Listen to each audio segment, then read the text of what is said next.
Hey everyone, welcome back to my channel. Biryani তৈরির অন্যতম প্রধান উপকরণ হলো বিরিয়ানি মশলা। এই মশলার উপরে নির্ভর করে বিরিয়ানি কতটা ফ্লেভারফুল ও টেস্টি হবে। আমরা সাধারণত বাজারের প্যাকেটজাত মশলা ব্যবহার করি, কিন্তু সেই মশলা অনেক কম খরচে সহজেই বাড়িতে তৈরি করে নেওয়া যায়। আর আজ সেটাই শেয়ার করব। তাহলে শুরু করা যাক। গ্যাসে একটা প্যান বসিয়ে তাতে দিচ্ছি অর্ধেক জায়ফল, একটা স্টার অ্যানিস, একটা বড় টুকরো দারচিনি ও দুটো বড় এলাচ। এখন গ্যাসের ফ্লেম অন করে লো টু মিডিয়াম ফ্লেমে এগুলোকে 2 থেকে 2.5 মিনিট ড্রাই রোস্ট করে নেব। এই মশলাগুলো অন্যান্য মশলাগুলোর থেকে বড় হওয়ায় ভাজা হতে একটু বেশি সময় লাগবে, সেই কারণে এগুলোকে আগে একটু ভেজে নিচ্ছি। 2 থেকে 2.5 মিনিট ভেজে নেওয়ার পর গ্যাসের ফ্লেম একদম লো করে এতে দিচ্ছি 10টা ছোট এলাচ, 6টা লবঙ্গ, 1 চা চামচ সামরিচ, 1 চা চামচ গোলমরিচ, হাফ চা চামচ কাবাব চিনি, 2 চা চামচ গোটা ধনে, হাফ চা চামচ গোটা জিরে, হাফ চা চামচ মৌরি, একটা জয়িত্রী, 2টো শুকনো কাশ্মীরি লাল লঙ্কা। লঙ্কাগুলোর মাঝখান দিয়ে চিড়ে দিচ্ছি ও যতটা সম্ভব বীজ ফেলে দিয়েছি।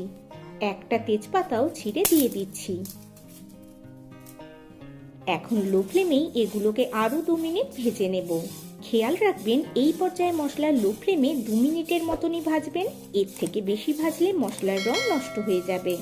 আর কাশ্মীরি শুকনো লঙ্কা না থাকলে তার বদলে নর্মাল শুকনো লঙ্কাও ব্যবহার করতে পারেন। 2 মিনিট ভাজার পর মশলাগুলো ভালোভাবে রোস্ট হয়ে এর থেকে সুন্দর গন্ধ আসা শুরু হয়েছে, কিন্তু দেখুন কোনো মশলারই রং নষ্ট হয়নি। এখন গ্যাসের ফ্লেম বন্ধ করে দিলাম।